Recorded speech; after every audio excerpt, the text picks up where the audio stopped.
da história da igreja, né? Eu acho que esse corpo, talvez não todos, mas muitos conseguiram pegar, tá? Eu não consegui dar um feedback individual para cada um nas apresentações, falar um por um. Eu gostaria de ter feito isso, mas é uma turma grande, alguns faltaram nas aulas, mas eu queria dizer para vocês que eu aprendi demais com a L4. Aprendi muito. Vocês fizeram com que a L5 melhorasse de nível. Porque vocês me fizeram mudar muitas coisas, repensar muitas coisas. E eu tô aqui agora gravado, pedir perdão publicamente por alguma falha que eu tenha cometido, por algum equívoco que eu tenha cometido com alguns de vocês, ausência de resposta, ausência de cuidado. Qualquer coisa que eu tenha errado, saiba que não foi com o desejo de feri-los deliberadamente. Mas saiba que todos vocês, indistintamente, têm um lugar muito especial no meu coração. Ok? E eu agradeço muito vocês. Hoje nós teríamos uma aula 100% de escatologia, mas seguindo pedidos de praticamente 100% dos que me pediram, nós trabalharemos um panorama de Gálatas e um panorama de Efésios e abordaremos escatologia. Ou seja, eu vou acelerar muito. Se tiver dúvida, me grita. Alguma dúvida? Nenhuma? Então vamos lá. O que vocês preferem? Gálatas primeiro ou Gálatas primeiro? Eu acho que o Gálatas primeiro é melhor. Eu adorei isso para fazer sentido a sequência. Perfect. Então nós vamos trabalhar primeiro Gálatas. A primeira grande escama que cai dos olhos, já que a gente gosta desse termo, e que esse é um termo verdadeiro, Gálatas não é uma cidade. Gálatas é um agrupamento de cidades que fica no norte da Europa. Deixa eu só aceitar aqui, pronto. Que fica no norte da Europa. Então, é um grupo de cidades que alguns vão chamar de Galácia. Um ponto muito importante nessa compreensão, eu vou dividir a tela com vocês, e aí eu já não os vejo mais. Assim sendo, eu peço para que vocês me falem. Estou vendo ou não estou vendo? Quando eu compartilho a tela. Estão vendo a tela? Vendo. Boa. Eu não os vejo, tá? Agora eu só vejo a tela, não vejo vocês, então vou precisar do áudio de vocês. Essa Galácia do Norte e tem a Galácia do Sul. Provavelmente as cartas, ou a carta de Gálatas, se refere à Galácia do Sul, apontando o campo missionário de Paulo em Atos. É o que está escrito ali. Nossa, mas o porquê que é importante eu saber isso? Note que a Galácia do Sul, ela está perto do mar. Note que a Galácia do Sul, ela conecta dois polos da África, perdão, da Europa, e ela conecta os dois extremos do globo, a parte de cima e a parte de baixo. Estrategicamente, propositalmente, isso aconteceu para que Paulo pudesse plantar igrejas em cidades portuárias. Vocês sempre vão perceber que toda igreja que Paulo plantou era perto ou de um porto, ou de uma cidade onde todo mundo se conhecia.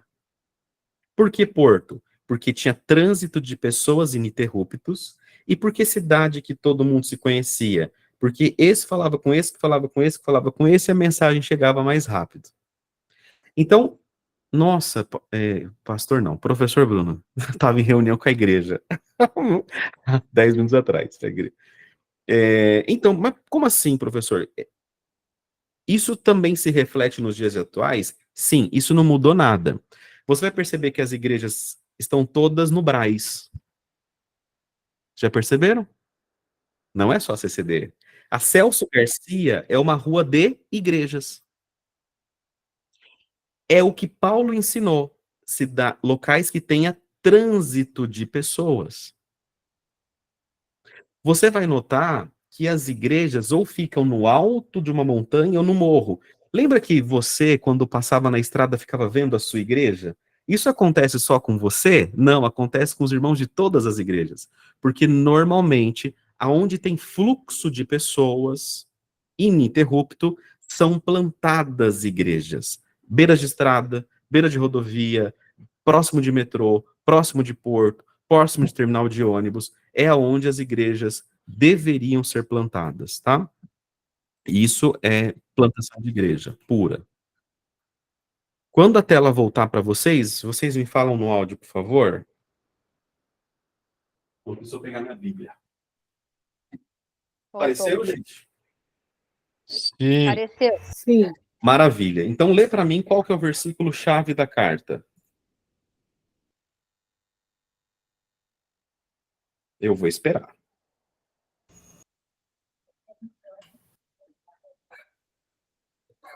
O autor é Paulo, a palavra-chave do livro é graça, e qual que é o versículo-chave? 5:16. Quem lê para mim, por favor?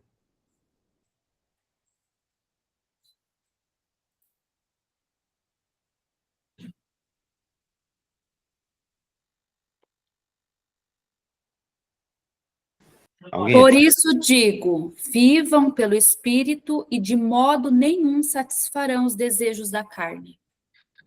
Paulo não está falando, não satisfaçam o desejo da carne para viver em espírito.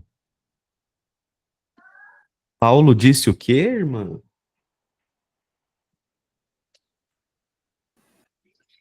Vivam pelo Espírito e de modo nenhum satisfarão os desejos da carne. O que isso significa? Não é eu não viver os prazeres da carne para ter uma vida em espírito. É eu andando em espírito, de modo nenhum terei prazer nas obras da carne. É o inverso. Quando você encontra prazer no espírito, você já não vai ter tanto prazer nesta vida. O que nós aprendemos durante a nossa jornada é rejeite as coisas da carne. Paulo está falando, andando em espírito de modo algum, você vai ter desejo pelas coisas da carne. Provavelmente, muitos, não todos, quanto mais estudou a Bíblia, mais o coração entrou em chamas. Quanto mais pesquisa você fez, quanto mais resumo você escreveu, quanto mais apresentação você fez, o seu coração foi incendiado. Por quê? Você se aproxima do Espírito de Deus. Se aproximando do Espírito de Deus, em todos esses momentos de estudo, você não teve desejo de pecar. Paulo escreve, a palavra-chave do livro é graça. E por que é graça? Lembra que essa região da Galácia é uma região no centro ali da Europa, ou seja, ali está acontecendo uma mistura maluco de gentios, de judeus e de cristãos. De gentios que se tornaram cristãos e de judeus que se tornaram cristãos. Gentil, ok? Todo mundo sabe que gentil é todo mundo que não é judeu. Gentil que se tornou cristão adorava ídolos. Judeus que se tornaram cristãos seguiam as leis judaicas. Só que o cristianismo nasce do judaísmo. Se nasce do judaísmo, quem detém a religião cristã? Os judeus. Muita atenção. Quando Paulo escreve essa carta, a chave hermenêutica é graça. Ele vai falar sobre graça. De novo, Bruno, de novo. Por quê? Esses judeus que se converteram, eles, quando Paulo passava pregando o evangelho, eles vinham atrás de Paulo dizendo o seguinte: ok, você crê em Jesus, ok, você aceitar a graça, ok, você aceitar o evangelho, porém você tem que seguir as obras da lei. Ou seja, circuncida, batiza seu filho aos 8 dias de vida, não faça isso, guarde o sábado, tal. Creia em Jesus, você vai ser salvo, desde que você cumpra as ordens judaicas. Todo o livro de Gálatas, Paulo está admoestando de novo um público chamado judaizantes. Quem são os judaizantes? Judaizantes são essas pessoas que creram em Jesus, mas não conseguiam abandonar as obras do judaísmo. E pior, Eles falavam para os novos convertidos não deixarem de cumprir as ordens judaicas. Dúvidas até aí? Então, Paulo está falando, não houve esses caras. Todo mundo fala de Gálatas 5, que é o fruto do Espírito, né? E que talvez é a carta magna de Paulo do ponto de vista do Evangelho. Mas se você ler 4 de Gálatas, você vai perceber que, a partir do versículo número 21, Paulo está falando que desde Abraão, todos aqueles que foram salvos pela fé, não por seguir lei. E Paulo está falando, você é salvo pela graça, você é transportado para o reino da luz, e transportado para o reino da luz do Filho do seu amor, por nome Jesus, o Cristo, você andando em espírito, você não tem prazer nesta vida. Você grita Maranata, ora vem, eu quero vê-lo nas nuvens. É a ansiedade da igreja e era a ansiedade de Paulo. O fruto do Espírito é o fechamento da carta, é o penúltimo capítulo da carta que Paulo está falando, esquece os judaizantes. Para isso, eu vou colocar um videozinho para vocês. Quando vocês estiverem vendo a tela, de novo, por favor, no áudio vocês me gritam.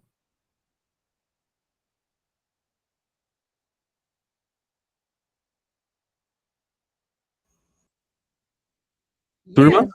Foi? Ah, bom. Me avisem também se vocês estarão ouvindo o áudio, tá?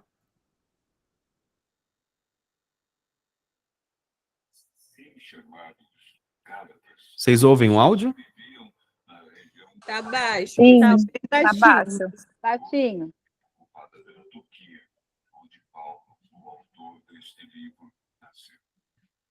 A carta aos Gálatas se dirige a várias comunidades localizadas ali. Melhorou. Temos mais informações. Melhorou.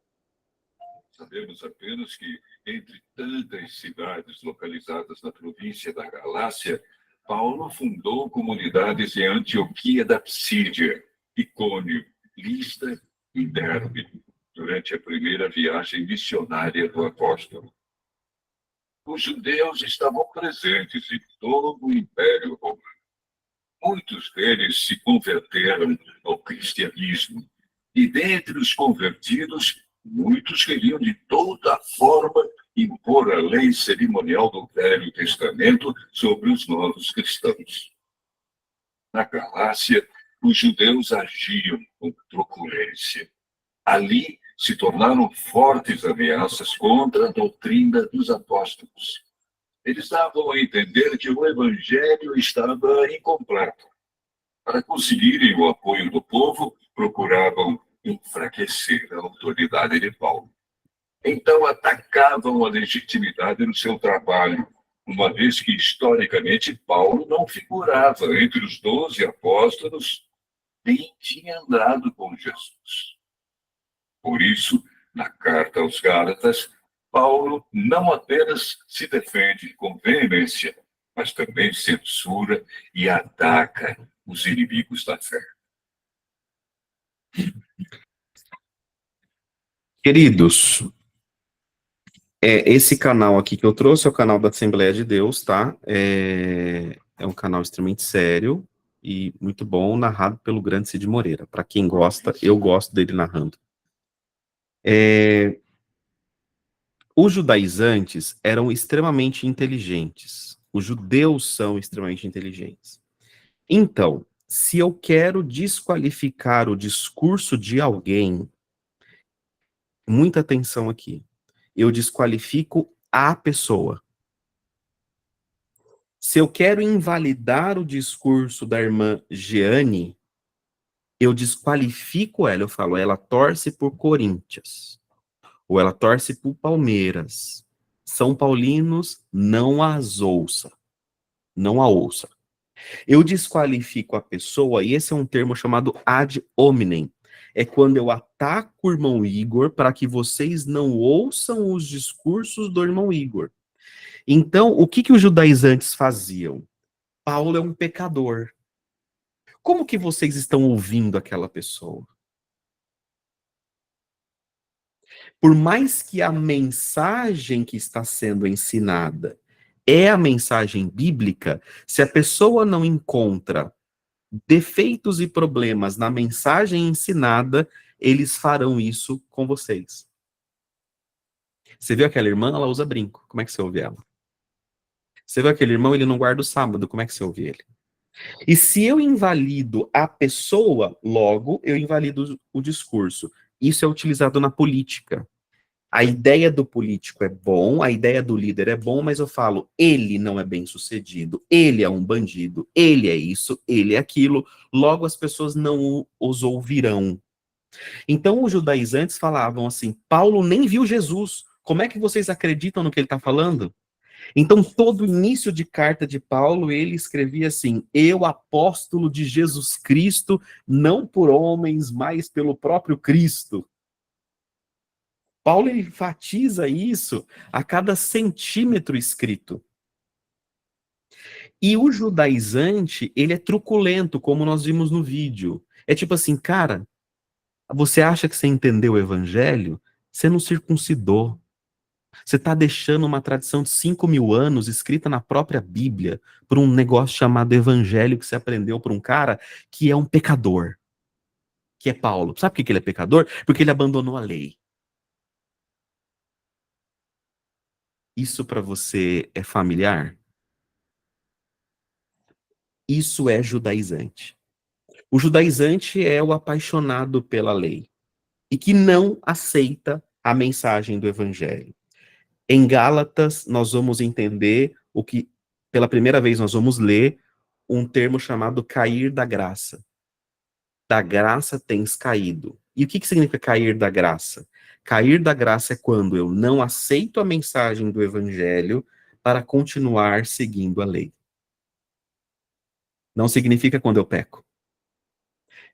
Se você já ouviu um dia o termo ele caiu da graça, ele rejeitou o evangelho para permanecer nas obras da lei. Hoje, Gálatas não existe como um povo definido na sua língua, na sua cultura, na sua religião. A grande parte de Gálatas hoje é a Turquia, que foi, como a gente viu lá em História da Igreja, um polo importante do cristianismo. Só que esses costumes se misturaram. A Turquia, que era a carta endereçada, hoje ela foi um polo do cristianismo e hoje ela totalmente se perdeu. Por quê? O cristianismo lá, ele não teve tanta atração e força. Ele foi destroçado pelos judaizantes. E para nós, Gálatas é uma das cartas mais lindas. O que é importante entendermos? Lá tem uma igreja chamada Santa Sofia, que nós vimos lá em História da Igreja, na matéria, né, no módulo História da Igreja, que foi uma igreja construída no período de Constantinopla, que era na Turquia, e essa igreja, ela é uma igreja de 1054, que é essa que está do lado direito da tela. Nós lembramos que lá em História da Igreja, os otomanos entraram, destruíram aquela cidade, destruíram os cristãos, mataram os cristãos, e hoje a igreja de Santa Sofia é uma mesquita muçulmana. O que isso significa? E Paulo já nos alertava na carta de Gálatas. Jesus nos fez discípulos para pregar o evangelho e defendê-lo a qualquer custo. Quando Paulo morre, quem continuou defendendo? Quem continuou pregando?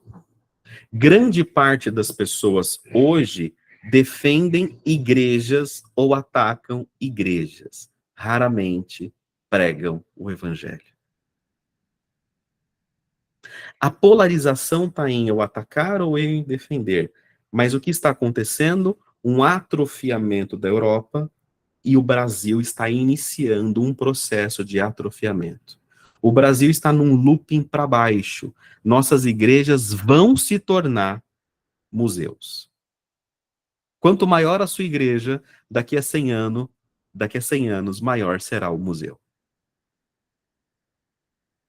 Escatologicamente é isso que vai acontecer. E nós vamos ver daqui a pouco. Assim como aconteceu com a igreja de Santa Sofia, na Turquia. Paulo dizia nessa carta: esqueçam as leis cerimoniais, não porque elas não são belas, elas são importantes, mas elas não são potentes para salvar. As pessoas amam cerimônias. A carta aos Gálatas, ela é uma carta de fundação e plantação de igreja. Antioquia, Pisídia, entre outras. Paulo plantou um monte de igreja, fez um trabalho maravilhoso, mas vinham judaizantes, comichões, e vinham comendo e comendo, comendo. Vocês vão ver eu repetindo muito nos vídeos: você é o que você come. Isso não é uma frase minha. Existe um filósofo chamado Hipócrates, que é o pai da medicina, e ele diz o seguinte: que seu alimento seja o seu remédio, que seu remédio seja o seu alimento. A vida espiritual era a mesma coisa. O que Paulo estava dizendo: se você comer judaizantes, você vai se tornar um judeu. Quanto mais você se alimentar disso, você vai se tornar isso. Se você come açúcar, açúcar, açúcar, você se torna um diabético. A carta de Gálatas é: blinde os seus ouvidos para o evangelho. Onde nós vamos ver isso? Se você abrir Gálatas capítulo 1, Paulo sauda e assina: eu sou apóstolo. Versículo 6, Paulo começa a falar da inconstância dos Gálatas, ou seja, vocês são inconstantes. No capítulo 3, ele está falando que a lei é impotente para salvar. Gente, a igreja estava plantada, já tinha cooperador, já tinha ancião, as irmãs da piedade, as irmãs da porta, reunião para mocidade, projeto resgate, ensaio regional, já tinha tudo. E Paulo volta a falar depois de velho que a lei... Olha, eu canso. Olha, ele volta... Gente, é igual a gente agora voltar à pergunta: batismo salva? Isso acontecia aqui, velho. Aqui. Ele fala de novo: a lei é impotente para salvar. Vocês não concordam comigo? Concorda. Vocês concordam? Concorda. Claro que concorda. Que já não era mais para falar disso. Era uma igreja que já tinha que estar transcendente, emanando espiritualidade. Uma igreja que tinha que estar em chamas, incendiado, pregando evangelho, e Jesus salva e tal. Não, está falando de lei. De novo. Porque davam ouvidos. Bruno, mas quando que foi plantada essa igreja? Atos 16, Atos 18, Atos 20. Foi onde Paulo plantou. Aí ele vai falar de Sara e de Agar. Capítulo 4, do versículo 21, ele volta em Sara e Agar. Sara e Agar. Isso é velho. Como ela vai falar: tá velho, papai. Isso é velho. Ele volta lá em Sara e Agar para explicar a lei, a fé, de novo. Cansou, irmã? Teólogos e biblistas que aqui estão, não canse. Essa mensagem de decepção do professor Bruno é uma verdade, mas eu estou querendo mostrar para vocês que o Paulo, ele voltava nos mesmos assuntos. O que é graça, o que é evangelho, o que é justificação, o que é regeneração. Ou seja, você vai cansar de pregar a mesma coisa. Paulo morreu pregando a mesma coisa. E nem todos entendiam. No capítulo 5, ele vai falar do fruto do Espírito, que transcende qualquer coisa que eu faça com as minhas mãos. Beleza, tudo legal. Você consegue guardar sábado? Ok, tenha domínio próprio, bonitinho. Ah, você consegue não comer carne de porco? Ok, bonitinho. Tenha benignidade, tenha longanimidade. Quem lembra da aula de Colossenses? Benigno com pessoas, longânimo em situações. Hipomone, do grego. Vocês tiveram essa aula. Ah, vocês são felizes? Vocês seguem as leis? Você tem alegria? Alegria não significa ausência de tristeza. Alegria significa a plenitude e a convicção que você é salvo em Cristo, que o Espírito Santo habita em você e dirige a sua vida. Isso é alegria. Não pagou um boleto, esqueceu, pagou juros, você vai ficar pistola, normal. Mas você, intimamente, é alegre porque você já não busca a sua salvação em si mesmo. No capítulo 6, ele vai dar as últimas saudações, e aí no versículo de número 14, ele escreve o seguinte, muita atenção. Mas longe esteja de mim gloriar-me, a não ser na cruz de nosso Senhor Jesus Cristo, pela qual o mundo está crucificado para mim e eu crucificado para o mundo. Paulo, ele era legal pra caramba. Ele fazia churrasco com os amigos. Ele comia a coxinha do ragazzo. Ele gostava de comer macarrão. Ele era legal. Ele ia assistir o jogo do Santos na Vila. Paulo era top. Mas a vida de Paulo era uma vida apaixonada por Jesus. E uma vida apaixonada por Jesus é apaixonada por Jesus na prisão, no hospital, com a cabeça no tronco para ser degolado.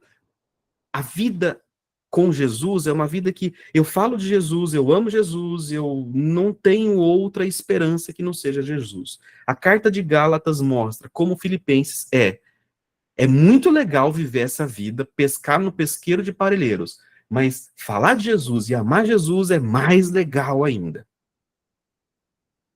Ficou muito ruim o meu exemplo? Não. Quando a gente chega nesse ponto, e eu vou trazer um testemunho para vocês, testemunho pessoal, eu fiz isso raramente no curso, mas vou fazer.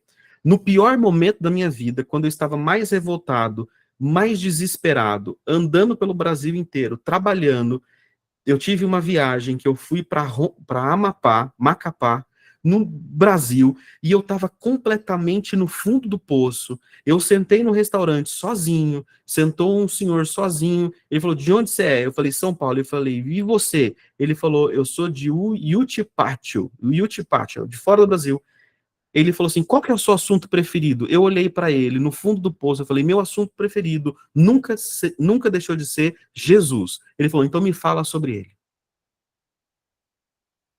E lá no Macapá eu falei de Jesus. E eu procurei uma oportunidade para voltar a falar de Jesus. E o que acontecia em Gálatas? Todo mundo desanimando Paulo e os apóstolos e os discípulos de falarem de Jesus. Para voltar a falar da lei. Vão tentar desanimar vocês. Vão tentar. Mas quando você lembrar da aula expositiva de Gálatas, saiba que tentaram desanimar Paulo, colocar a cabeça dele num tronco, cortar a cabeça dele. E se ele continuasse falando, seria de Jesus. Vou voltar com a janela. Eu estou acelerando muito para a gente conseguir passar em Efésios, tá? A tela voltou para vocês? Sim. Maravilha. A diversidade de religiões. Ao escrever a carta, Paulo demonstra profunda preocupação com as mudanças que estão ocorrendo na igreja, afirmando que o justo vive pela fé. Ai, gente. Quando Paulo fala que o justo vive pela fé, ele está voltando em Abacuque capítulo 2. Você só ouve o 3, né? Fala para mim. Não, é sério. Mas o 2 está falando sobre a justificação pela fé. Paulo está olhando o crente que ele pregou, voltou a usar a roupa do sacerdote. E achando que aquela roupa torna ele mais crente. Aí Paulo, gente, o justo vive pela fé, não por aparência. Por que vocês estão vivendo por aparência? Por que vocês se vestem de uma mentira? Simplesmente por parecer. Ah, mas é porque ele me falou aquele trem ali. Paulo está falando, para com isso, você não é crente, não. Paulo escreve, o ímpio está envaidecido, seus desejos não são bons, mas o justo vive pela fé. E fé é a raiz da palavra fidelidade. E nós entendemos fidelidade como fazer a cerimônia, cortar um animalzinho lá na porta do templo. Isso é cerimônia. Essa fidelidade é crer que Jesus é o suficiente. Ser fiel é acreditar na suficiência de Cristo. e permanecer crendo. Ser fiel não significa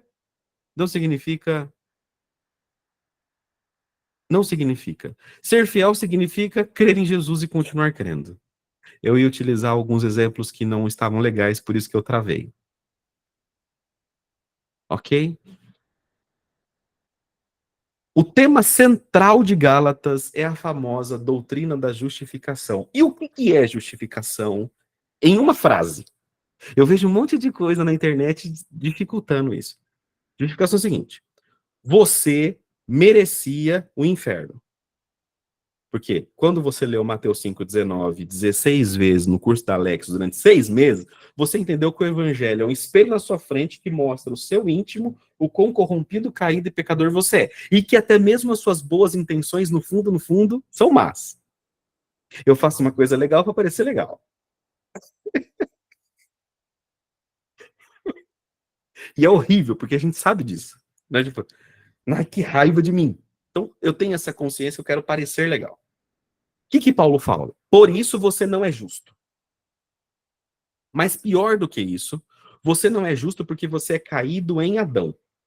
A sua natureza é corrompida e nada do que você fizer melhora ou piora isso. Vírgula. Você não é justo. Você é declarado justo. Por quem? Porque alguém pagou sua dívida. Quem? Cristo. Onde? Na cruz. Então, eu não sou justo, eu sou um pecador, eu continuo pecador e eu morro pecador, mas eu sou declarado justo. Quem entende isso? Isso é justificação. Você foi justificado por Cristo sem merecer, de forma declarada, quando ele grita, tetelestai, está consumado. Nenhuma condenação há para quem está em Cristo. E se você crê, não tem acusação do diabo. Sabe a acusaçãozinha? Nenhuma condenação há. Se você creu e continua crendo, não há acusação. O Espírito Santo não acusa, ele convence. É diferente. Quem vai te acusar de alguma coisa é o demônio. É o tinhoso. O Espírito Santo vai te constranger internamente. Enquanto você se sentir constrangido e constrangida, é o grande sinal da justificação. Eu me constranjo. Mas você não se constrange mais por usar um colar. Você se constrange por não ter estendido a mão e amado como deveria amar. Você se constrange por não perdoar. Você se constrange por não ser perdoado. Você se constrange por não ser tão bom quanto você deveria. Você se constrange por não ser tão bom marido, por não ser tão boa esposa. Você se constrange por não servir a Deus. Você se constrange, sobretudo, por não pregar o evangelho. Por, às vezes, ter vergonha de falar que é crente. Você se constrange por não falar de Jesus. E o colar seu vai ficando pequenininho, pequenininho, pequenininho. A sua unha pintada vai ficando pequenininha, pequenininha, pequenininha. A sua barba grande ou pequena vai ficando pequenininha, pequenininha. E o seu constrangimento é: como eu não consigo perdoar meu pai? Eu não sou crente, não. Como eu não consigo olhar pro irmãozinho, que até ontem era um bandido, hoje está falando em língua, e eu não consigo entender que a misericórdia para ele é a misericórdia para mim. Você se constrange por se sentir superior ao outro por ter mais tempo de crente. Você começa a entender que você e eu somos nojentos, porque nós nos sentimos maior que o outro por termos nascido num lar cristão, e aquele que chegou agora já está pregando. O irmão que está ensinando é um pecador e eu guardei a palavra a vida toda. Você começa a se sentir constrangida porque você percebe a maldade que tem em você. O tamanho da sua arrogância, o tamanho da sua soberba. O seu constrangimento já não é mais de aparecer para um outro irmão e achar que é escandaloso ele te ver com uma calça. Meu Deus! Gálatas mostra que você não merecia a justificação, mas Jesus Jesus, ele com aquelas mãos cravadas naquela cruz, ele gritou: eu os declaro justo. Glória a Deus.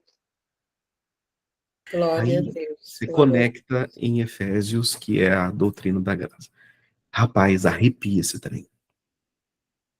Principais motivos da carta. Motivo 1, eu vou ler aqui, tá? Ensinar que todas as pessoas, sejam judias e cristãs, são salvas pela fé. Que serão crucificados, porém serão ressuscitados. A salvação acontece apenas pela fé e não por lei. Defender-se contra acusações. Paulo, na carta de Gálatas, ele está se defendendo. E, gente, Paulo tá pistola, como eu e você ficaria, tá? Então, quando você lê a carta de Gálatas, não lê fofinha. É tipo, é como se Paulo estivesse gritando: eu tô pistola porque vocês estão me desqualificando. Vocês estão apontando para mim, eu tô bravo, cara. Eu sou apóstolo de Jesus, sim, eu encontrei com ele, eu fiquei cego, fui até a casa daquele profeta, o profeta orou para mim, me curou da visão, eu tô bravo, porque sou sim. 3. Paulo separa a primeira aliança, que é o Velho Testamento, a lei de Moisés, ou a lei mosaica, da segunda aliança, que é Cristo. Ele faz essa distinção com muita força no capítulo 4. Quarto, Paulo exorta aos cristãos viverem em espírito. Como é viver em espírito? Viver em espírito é viver de acordo a essa justificação, conectado a essa verdade. Conectado a essa verdade é um coração inflamado, incendiado pelo Espírito Santo. Cumpre-se então, né, Atos 1:8. Esse coração incendiado vai fazer com que você olhe para o outro e leve essa notícia para o outro. E que leve para o outro e leve para o outro. Gálatas, capítulo 1 e 2, Paulo escreve aos cristãos da Galácia que eles estavam se afastando do evangelho e adotando falsos ensinos. É muito parecido com hoje. Não mudou nada. É cíclico, porque é comportamento humano. As pessoas entendem a mensagem da cruz, mas voltam às suas práticas no entendimento. As pessoas não aceitam o evangelho. Você fala, você é livre, a pessoa quer a cadeia. A pessoa clama por uma prisão, por uma gaiola. Quem sou eu sem a minha gaiola? Eu não sei ser livre. Por quê? Guardadas as devidas proporções, quando dizem que os escravos foram libertos no Brasil com aquela assinatura, na verdade eles não foram livres. Por quê? Eles tinham nas fazendas dos portugueses água, comida e cama. Ok? Quando foi assinada a liberdade deles, abriu-se o portão da fazenda e falou, pode ir. Sabe o que eles se perguntaram? Para onde? Que liberdade é essa que eu não sei para onde ir? Só que os ricões estavam no rio, do lado dos rios, que é onde tem a prosperidade da cidade. Por que que São Paulo cresceu no redor da Marginal? O Rio de Janeiro cresce perto de rios e mares. As periferias estão longe dos rios. Esses escravos foram para as áreas periféricas, longe da prosperidade. Que liberdade é essa? Agora, o evangelho é quando você sai da periferia e vai para o luxo, mas as pessoas querem a gaiola. O efeito inverso. Por isso que Paulo em Gálatas vai falar, vocês caíram da graça. Vocês rejeitam a Cristo. Ele enfatiza que recebeu uma revelação de Deus. Esclarece a sua missão para os gentios, para os pagãos e também para os judeus. Capítulo 3 e 4. Paulo defende a mensagem central do evangelho, que é a justificação, tá? Se alguém te perguntar qual que é a mensagem central do evangelho, se resume em uma palavra, justificação. Não tem outra palavra que resume o evangelho. É uma boa notícia do que? De justificação. E é legal pregar o evangelho assim, porque você não se preocupa com o que o outro vai achar. Você fala assim, quando você crê em Cristo, você tá livre. A pessoa mais, você começa a rir. Porque você tá convidando a pessoa para liberdade. Esses dias eu tava falando de Jesus com uma pessoa, mas isso, mas aquilo, eu falei, cara, eu tô te convidando para liberdade. Se não quer, vai se lascar. Ai, caçota. Entendeu? Porque quando alguém cai da graça, ria, não fica mais pistola. Olha para a pessoa e fala assim: eu estou te oferecendo um prato de arroz não, o que é um prato? Um prato gostoso. E você não quer. Então, ok. Então, não estressa. Relax. A pessoa quer a gaiola, amém. Aqui tem água, aqui tem pão, aqui tem queijo mineiro, né? Da Serra da Canastra. Aqui tem um banquete. Ou você quer o quê? Gaiola, comer o piste, miserável. Vai comer o piste. É isso. Aonde está escrito isso, irmão Bruno? Gálatas 4, Gálatas 5, Gálatas 3, Gálatas 2, Gálatas 1. É só ler. Lê, resume e grava. Repete as aulas da Alex você sozinho. Lê, resume e grava. Não tem os grupos? Não acaba com os grupos. Continua lendo, resumindo, gravando e contando um para o outro. O coração de vocês vão continuar incendiado. Vocês não precisam mais de mim. E o que é um professor bom? E você será, e você já é. Professor bom é aquele que não cria dependência. É aquele que ensina você a ensinar outros. Você vai ver muita gente ensinando, você vai falar, uau, mas acabou a aula, você já não consegue replicar nada do que ele falou. É somente uau. Isso é um péssimo professor e um excelente apresentador. O professor bom, ele vai te ensinar como fazer. E como que a Alex ensinou? Lê, resume e grava. Lê, resume e fala. Lê, resume e fala. Entendeu? Nossa, só isso? É, só isso. Gálatas 5 e 6. Paulo exorta e convida os cristãos a permanecerem firmes no evangelho. Agora eu tenho um exercício para fazer para vocês, que é a prova final da L4. A prova final da L4 é responder uma pergunta só, e não precisa ser no áudio. Eu quero que você responda essa pergunta para você mesmo. Eu não vou nem ler, você vai ler, e você vai responder para você mesmo.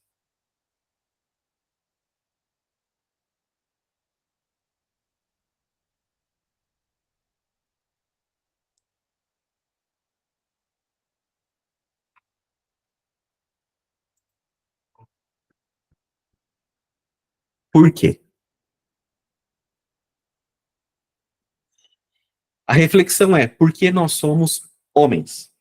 E eu preciso de algo tangível. A salvação precisa ser na não utilização da calça. A salvação precisa estar em alguma coisa que eu toco. Imanente. Essa salvação que eu não consigo ver, que eu não consigo tocar, é muito para mim. Sabe quando você ouviu a pregação Hebreus 11? Pela fé e pela fé? Deveria ser pregado. E é não vendo, não tocando, mas crendo. Você vai entrar lá. Mas a pergunta que eu vou devolver é: por que é mais fácil acreditar na salvação por meio das obras do que pela justificação em Cristo? Qual seria a sua resposta?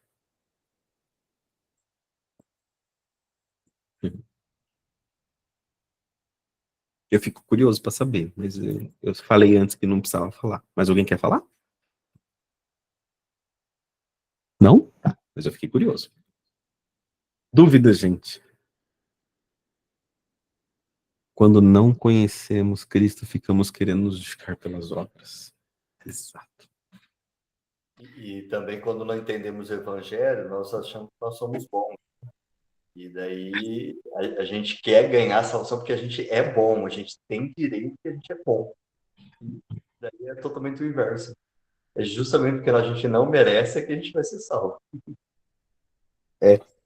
Aí, tipo, a pregação, muito bom, irmão Paulo, a pregação, ela deveria ser esse confronto.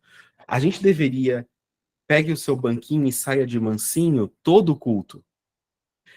talvez, não todo culto, tá, gente? No seu devocional, entender quem eu sou de fato. Todo dia a gente ser lembrado disso, né? Quando os discípulos estavam perto de Jesus, e aí teve um cara que falou assim, mas e aí, Cristo, quem será o maior no reino dos céus? Porque ele estava se sentindo, eu fui escolhido por ele. Eu fui apontado pelo próprio Jesus. Aí Jesus olha para ele e fala, as crianças serão. Porque eles não estão preocupados em ser maior. Eles estão preocupados em ser criança. Eu também acho que a maior dificuldade é a pessoa, é a gente falar que a gente é ruim, reconhecer que somos ruins. Esses dias teve uma amiga que publicou no Instagram, você me considera uma pessoa boa? E eu fui falar que não. Nossa. E aí eu fui explicar, né? Mas eu expliquei. Ela ficou com raiva de mim. Fazer o quê, né? É difícil mesmo. Aí tem uma máxima assim, quando alguém chegou para Jesus e falou, Jesus, você é bom. Ele falou, bom é meu pai que está no céu, cara. O principal exemplo disse, bom é meu pai que estás no céu. Vê se vocês escutam. Escutam? Zero? Ainda não. Ô, Zero. Bruno, antes de rodar o vídeo, você me dá uma oportunidade só de também dar o meu ponto de vista? Dou, Se claro. você não se importar, claro. Claro que não. Aí é claro que eu também queria saber do seu ponto de vista se você também concorda. Eu acho interessante, né? Porque foi que nem o Apolo falou, e a Cíntia também. Eu acho que o grande problema é você pegar o ego pecador dessas pessoas que estão dentro ou fora da igreja e falar para elas assim, vocês não prestam, né? Inclusive o evangelho deturpado, né, como heresia, ele vai pegar o teu ego pecador e vai te jogar para cima, né? Tipo, você sofreu injustamente, você merece, você tá lutando com os seus usos e costumes, né? E você chegar para uma pessoa falar assim, na verdade, você não presta, você não é bom, né? E tem uma outra pessoa que é Deus e morreu no teu lugar porque você não presta, né? É difícil para a pessoa aceitar isso, né? Entra até em parafuso, né? Ela cai da graça, né? Porque a pessoa não tem a mínima noção que, se eu trazer o mérito para mim, se eu olhar para mim de verdade, eu sei que jamais conseguiria. Não há um homem bom sequer. O senhor estava falando agora há pouco que em cada devocional nosso nós tínhamos que pegar o banquinho, né? E muito incrível, esses dias minha esposa estava fazendo o devocional dela aqui e ela trouxe um assunto, né, que foi tratado em aula aqui e eu falei, meu Deus, como que é isso mesmo, né? Eles estavam trabalhando 3 de Daniel, os hebreus na fornalha, né? E daí a professora dela em aula falou, viu, mas sabe quem que nós somos nessa história? Que a vida inteira nós achávamos, né, que nós éramos o Sadraque, Mesaque e Abednego, né, tal. Então, não, nós somos Nabucodonosor, cria nossas estátuas, nossos livros, está dentro de nós, é isso que a gente é. E o mais interessante na Nabucodonosor era que as pernas dele, no sonho, né, eram de barro.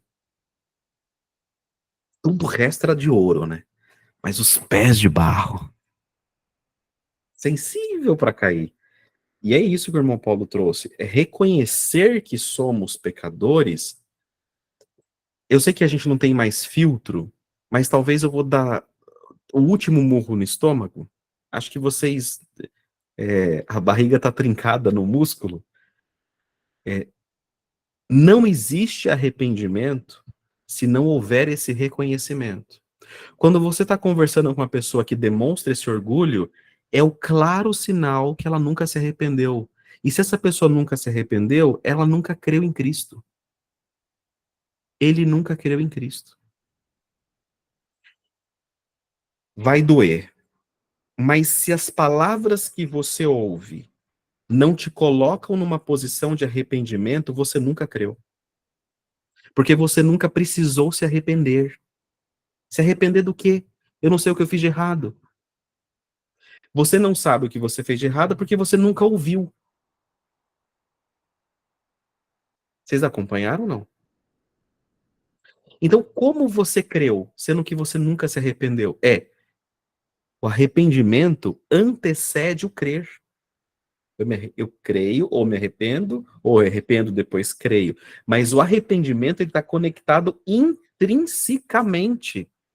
O Juliano Fraga tem uma frase muito boa que é a seguinte: o céu não é lugar de gente bonzinho. O céu é lugar de crente arrependido. Você não entra no céu por ser bonzinho. Você entra no céu porque você se arrependeu.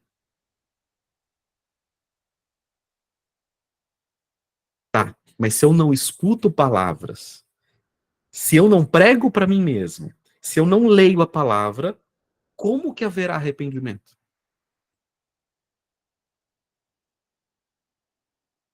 Eu sempre vou ver a falha do outro e não vou ver a minha. Isso é o cerne do livro de Gálatas. É o cerne do livro de Gálatas. Ok? Muito boa reflexão, irmão. Senhor, irmão Vitor, né? Futuro senhor, né? Eu creio. Depois vocês me falam se vocês estão ouvindo o vídeo que eu tô colocando, senão depois eu narro. Que Corinthians. Vocês estão ouvindo ou não? Não? Tá. Não. Vou narrar para vocês. Cidade de Éfeso. Não estão ouvindo, né? Não. Ok, então vai ser narração do Profs. Nós vamos visitar a cidade de Éfeso no vídeo, sempre perto de algum rio, né? E ela era uma das maiores maravilhas do mundo, também na costa da Turquia. E esse era o principal portão da cidade. Olha a exuberância do lugar, as colunas e etc.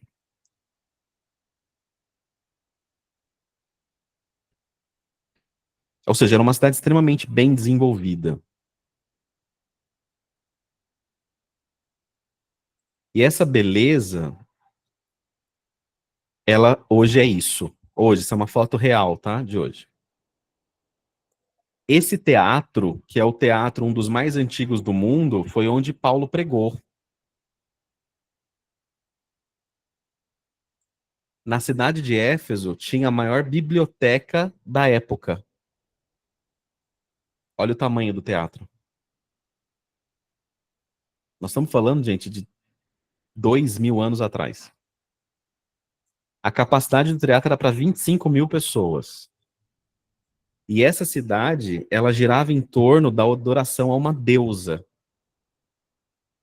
Exuberância, sabedoria e adoração a uma deusa. Hoje está dessa forma. Daqui a pouco vai aparecer.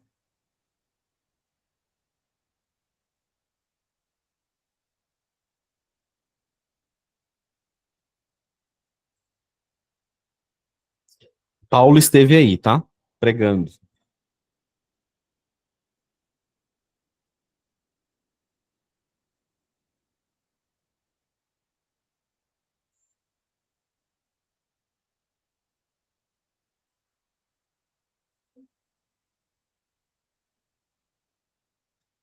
O mais interessante é entender o seguinte: o tamanho da cidade, a arquitetura que ela tinha, a estrutura que ela tinha, e tudo girava em torno da adoração a uma deusa pagã. Essa era a biblioteca que eu falei para vocês. Quando Paulo prega aí, ele não está pregando para pessoa simples, hoje ela está dessa forma. Ele está pregando para a mais alta cúpula intelectual do mundo conhecido. Éfeso é pura ciência, é pura filosofia, é pura cultura. Paulo não está pregando para plebe.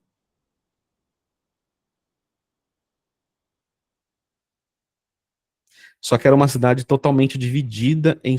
Ah, detalhe. Esse é o templo da deusa Artemis. Era uma das 7 maravilhas do mundo antigo. Foi uma das 7 maravilhas do mundo antigo, tá? Quem é a deusa Artemis? Depois pesquisem sobre ela, vocês vão descobrir muita coisa. Eu vou contar um pouquinho. Essa é a ruína do templo, tá? Esse templo tem uma. As colunas dele são extremamente largas, extremamente altas, e ficava no pico da cidade de Éfeso. Olha a deusa, o tamanho dela.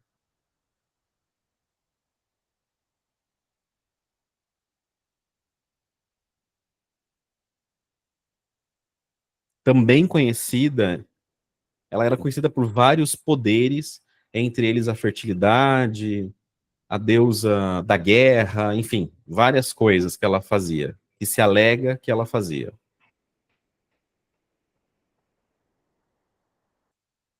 Era vendido santinhos dessa deusa. Olha o tamanho das pessoas e o tamanho da coluna. Vocês estão percebendo? O tamanho das pessoas e o tamanho da coluna?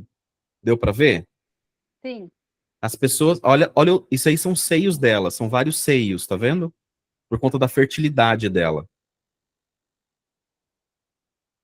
Essa é uma imagem real que está no museu, tá?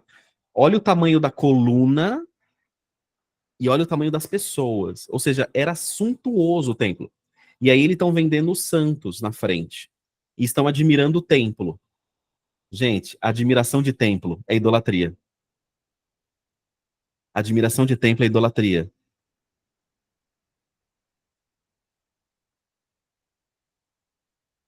Essa é uma imagem real da deusa Artemis, tá? Da estátua dela, da imagem dela.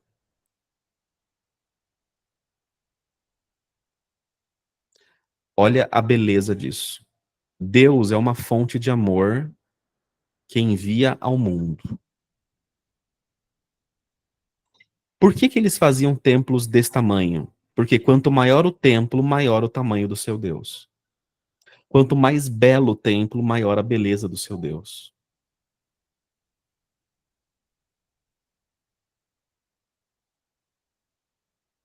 Acompanharam? Sim. Quando eu trago essa reflexão que quanto maior o seu templo, maior o poder do seu Deus, quanto mais belo o templo, mais poderoso é o seu Deus, isso significa que a deusa Artemis, ela era admirada em Éfeso, porque o templo dela era uma das 7 maravilhas do mundo.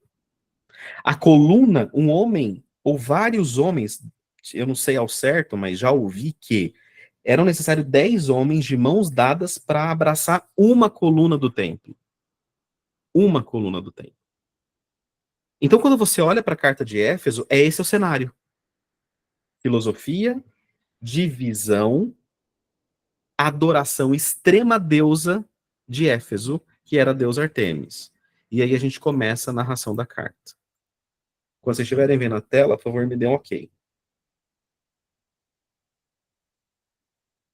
Está aparecendo. Ok. Vocês estão vendo ali 7 cidades e uma adicional. Essas 7 cidades têm cruzes vermelhas, ou cruz vermelha. Éfeso, Esmirna, Pérgamo, Tiatira, Sardes, Filadélfia e Laodiceia, que são as 7 igrejas da Ásia, também que está também no Apocalipse. Então, Éfeso é uma cidade antiga na região do Egeu, no centro também da Turquia, perto de Selçuk. Moderna hoje, tá? Suas ruínas escavadas refletem há séculos de história do Império Antigo. A deusa Diana e o deus Baco eram adorados lá também. Deusa Diana muda o nome ali, né? Diana ou Artemis. Vou só aceitar mais uma pessoa aqui. Essa igreja foi plantada em Atos 19. Lá em Éfeso tinha as trinas de banheiro público que nós vamos entender daqui a pouco. A cidade com muitos órfãos. Tudo girava em torno de Diana. Como era? Isso é uma pergunta. Quando eu conto para vocês que a cidade de Éfeso, muita atenção, gente, senão, se não pegar essa, não pega Éfeso. A cidade gira em torno da deusa. Existia muitos órfãos na cidade. Tudo gira em torno dela. Como que era para um judeu viver num cenário desse? Desesperador. Desesperador. Por que a cidade tinha muitos órfãos? Por quê? Existiam as prostitutas cultuais que nós vimos nas últimas aulas. Essas prostitutas tinham filhos. E esses filhos eram colocados na escadaria daquele templo que vocês viram.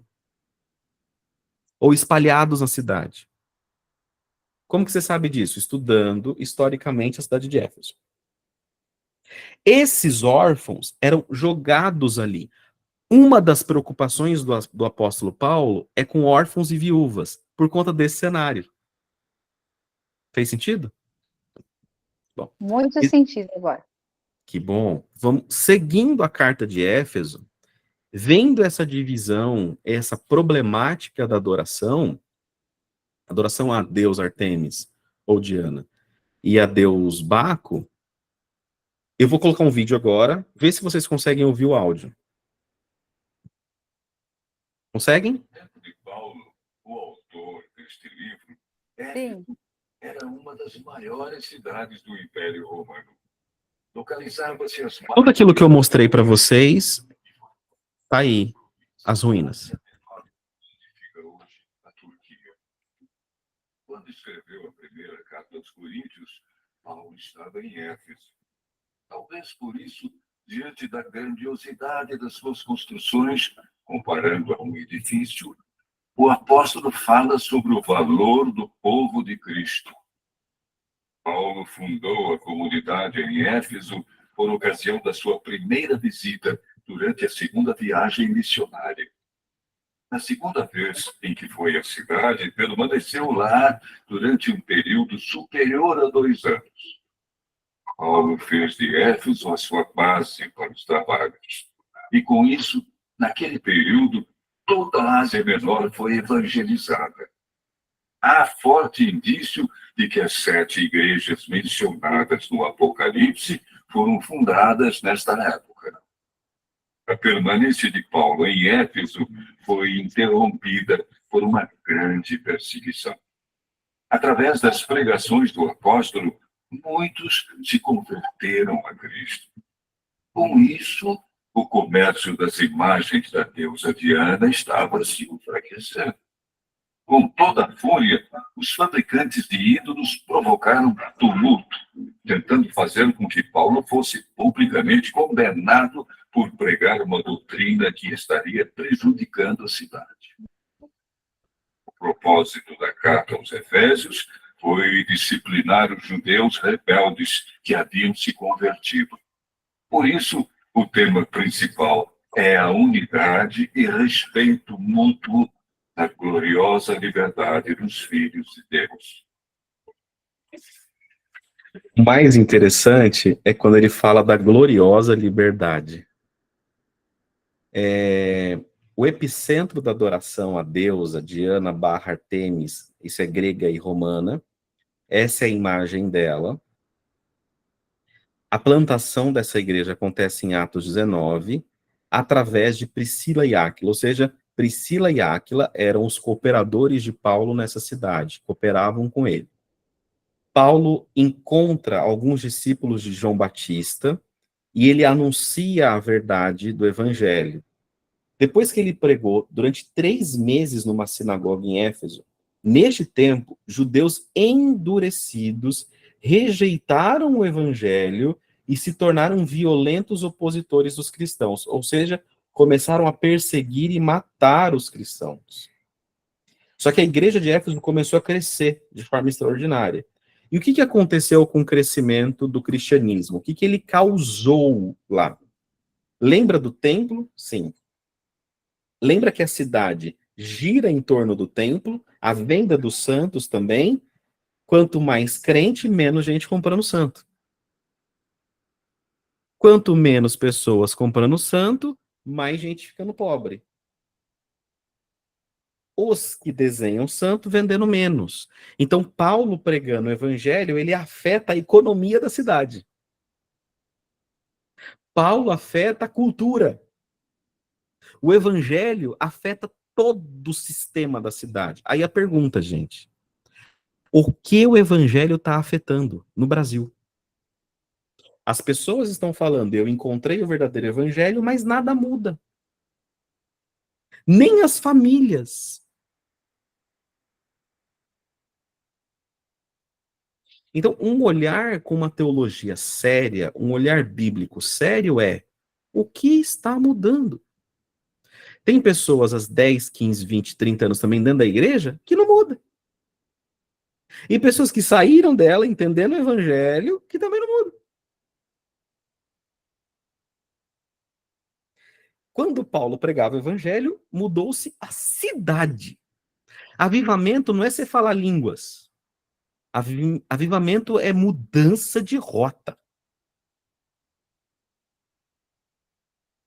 Avivamento não é um domingo especial cheio da presença do Espírito Santo. Avivamento é uma mudança de mentalidade. É quando esse Cristo afeta todas as áreas da sua vida, todas as decisões de quem te cerca. Paulo, Timóteo e João estiveram envolvidos em Éfeso. Cara, por que isso é importante saber? João foi professor de Policarpo de Esmirna, que foi professor de Irineu de Leão, vocês estudaram, que foi professor de Inácio de Antioquia. Isso é uma sequenciazinha, esses caras beberam nessa fonte. Os pais da igreja. E isso em Éfeso. Capítulo 1. Paulo abre a epístola falando do eterno fundamento da igreja de Cristo. Éfeso vai falar sobre a unidade da igreja. Em resumo, a carta de Efésios é sobre unidade da igreja. Após a saudação inicial, ele começa falando do fundamento, e ele também diz sobre o Espírito Santo e fala para a igreja se conduzir, ou seja, ser conduzida à oração. Porque a igreja estava deixando de orar. A igreja deixa de orar para seguir cerimônia. De novo. Bom. Não, já batemos duro lá atrás, mas tá. Vamos bater de novo. Você ora mais do que vai para a igreja? Você jejua mais do que está em círculos de oração? Ou você foi ensinado a estar na igreja e não ser igreja? Então, a chave do livro de Efésios é: a igreja está unida, mas não unida no templo, mas unida no mesmo propósito. Cara, eu tô aqui, o irmão Robson tá lá em Ibiza, o meu discurso está alinhado com o dele. Justificação, graça, evangelho, ressurreição corpórea, ressurreição corpórea, trindade. Espírito Santo. Convencimento de pecado. Não é envolvidos na mesma igreja, mas é ser a mesma igreja. Pegou, não pegou? Não adianta você ter um grupo de 40 reunidos no mesmo local que não fala da mesma forma. E é isso, Efésios é isso. No capítulo 2, Paulo destaca a universalidade do propósito da igreja. É a igreja universal, não do reino de Deus. Mas a igreja universal que é a igreja de todos os crentes espalhados no mundo. Se você é um crente que acha que crente é todo aquele que está na sua igreja, você não é crente. Porque a igreja está espalhada universalmente. Lembra de igreja visível, igreja invisível? A base desse fundamento é o capítulo número 2. Ele expõe a finalidade da igreja. Aí eu vou ter que ler para vocês. Dar a conhecer aos principados e aos poderes nos lugares celestiais a magnificente sabedoria de Deus refletida no ministério revelado, especialmente, ainda que não exclusivamente, a Paulo. Esse ministério é a verdade que aos gentios também chegaram. Que verdade é essa? Cristo. Então, o papel da igreja é ensinar essa verdade. Número 1, é edificação. Conhecer o amor de Cristo. Onde está escrito isso, irmão Bruno? Efésios capítulo 3. Tá? Papel 2. Conhecer o amor de Cristo, que excede o conhecimento, a fim de transbordar em toda a plenitude de Deus. Eu transbordo para o outro. Onde está escrito isso? Efésios capítulo 3, do 14 para frente. O Efésios 4, Paulo faz admoestações importantes à unidade orgânica da igreja e seu crescimento. Ele então apresenta algumas recomendações dirigidas a todos os crentes de forma geral. Para que vocês entendam acompanhando a leitura, eu vou compartilhar de novo. Então, o capítulo 4 é um capítulo de unidade. Vocês estão vendo a tela? Sim. Ele exorta a se despojarem do velho homem e a se revestirem do novo homem. Também não dar lugar ao diabo, mas serem imitadores de Deus. Ele explica que anteriormente os crentes eram trevas, mas agora estão em luz. E assim devem andar como filhos da luz, não se embriagando com vinho, mas transbordando no Espírito Santo. Paulo fala da embriaguez. E ele utiliza o vinho como uma vida com excessos. Aí o problema é, viu só, não pode beber. Aí você não bebe, mas também não pode comer muito. A glutonaria. Você escolhe o que é certo e escolhe o que é errado. A Bíblia fala dos excessos. Comer demais é como se você estivesse se embriagando. Comer compulsivamente é como se você estivesse se embriagando. O problema é que a gente escolhe os nossos pecados, escolhe as nossas regras. Como ser glutão é mais fácil do que ser beberrão, o mais fácil a gente esconde e prega o que é mais difícil. Mas a gente tem que ser exposto a essa verdade. E ambos os excessos somente prejudica a mim. E também prejudica o próximo. Ao pecado contra o corpo, e ao pecado contra o próximo, e ao pecado contra Deus. Isso é afligir a lei de Deus. Pecar contra o meu corpo, pecar contra o próximo e pecar contra Deus. De ordem prática, tá, gente? Mas aí seria a hamartiologia, né? Bom, no capítulo 6, ele vai falar sobre vestir-se ou se vestir com a armadura de Deus que está disponível à igreja. Então a carta chega ao fim quando ele fala sobre você se vestir dessa armadura. E ele explica os detalhes da armadura em Efésios 3. Mas o mais interessante é, essa armadura veste apenas um corpo. Não é que essa armadura te veste. Atenção. Quando nós ouvimos Efésios 6, nós achamos que nós devíamos estar revestidos dessa armadura. Mas esse corpo de Efésios 6 é a igreja revestida dessa armadura. É todo o corpo de Cristo. Esse corpo onde a cabeça é o próprio Cristo. Só que ele faz uma analogia com o soldado romano. Você deve colocar o capacete, você deve ter a couraça. Ele fala que é você. Mas você representa parte desse corpo. Então, a igreja A e a igreja B faz parte desse corpo. E ambos vestidos, toda a igreja estará vestida.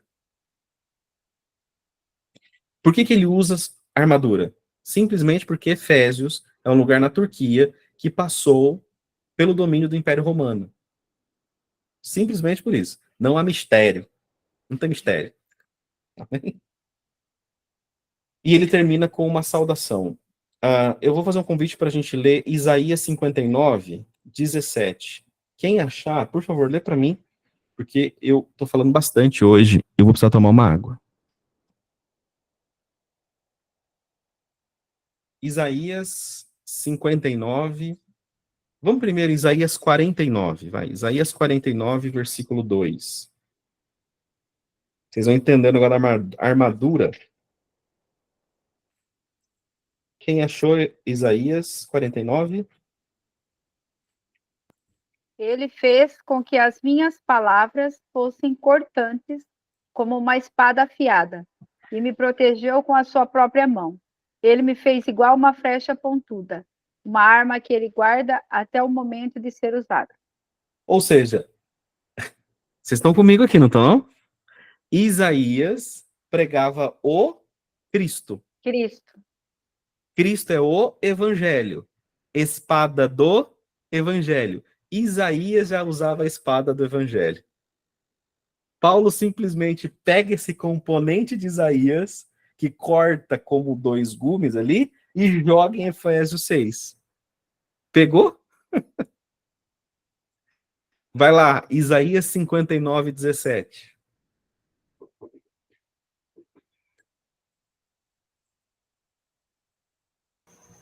Vestiu-se de justiça como uma couraça, como de uma couraça, e pôs o capacete da salvação na cabeça, pôs sobre si a vestidura da vingança e se cobriu de zelo como de um manto. Fala a verdade, você sabia que a armadura de Deus de Efésios 6 estava em Isaías 49, 59? Paulo simplesmente pega Isaías e repete em Efésios. Porque Isaías já estava vestido da armadura da igreja. Isaías já era a igreja. Ele cumpria a missão da igreja, que era pregar o Cristo. Ele estava vestido da couraça da justiça. Essa couraça da justiça a couraça protege o meu peito. O meu peito é o pólon da vida, porque habita o meu coração, meus sentimentos, a minha razão, minhas emoções. Então, quando vem o acusador e tenta me ofender, a justificação, a couraça da justiça impede que os meus sentimentos sejam afetados. E quando eu ataco com a espada de dois gumes que fere o entendimento. Ô, Glória! Tá, glória. Você tá Vamos pregando? tudo, rapaz, e mais um pouco. Isaías capítulo 11. Hoje vocês deixaram eu apresentar, eu empolgo. Só os 6 queria apresentar. Mas tava bonito, hein? As últimas apresentações de vocês tá louco, né? Isaías 11, versículo 5. Não acredito que vocês acharam o cinto que Paulo usa na igreja, lá em 6 de Efésios. Isaías 11, versículo 5. Com justiça e com honestidade, ele governará o seu povo. Com justiça e com honestidade. Ele governará o seu povo. Agora eu vou ler na JFA. E a justiça será o cinto dos seus lombos, e a verdade o cinto dos seus rins. O cinto, ele segura a parte de cima e segura a parte de baixo. E tudo que segura a couraça e a parte de baixo, que é o cinto, o que é? A justiça será como um cinto.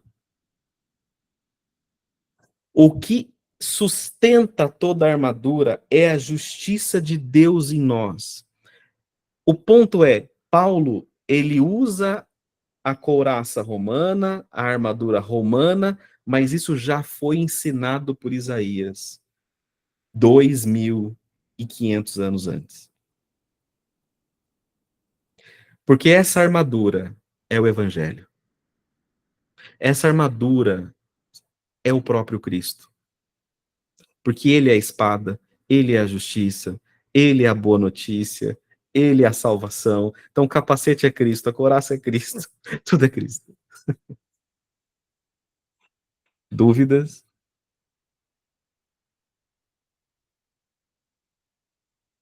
Normalmente, as pregações da armadura de Deus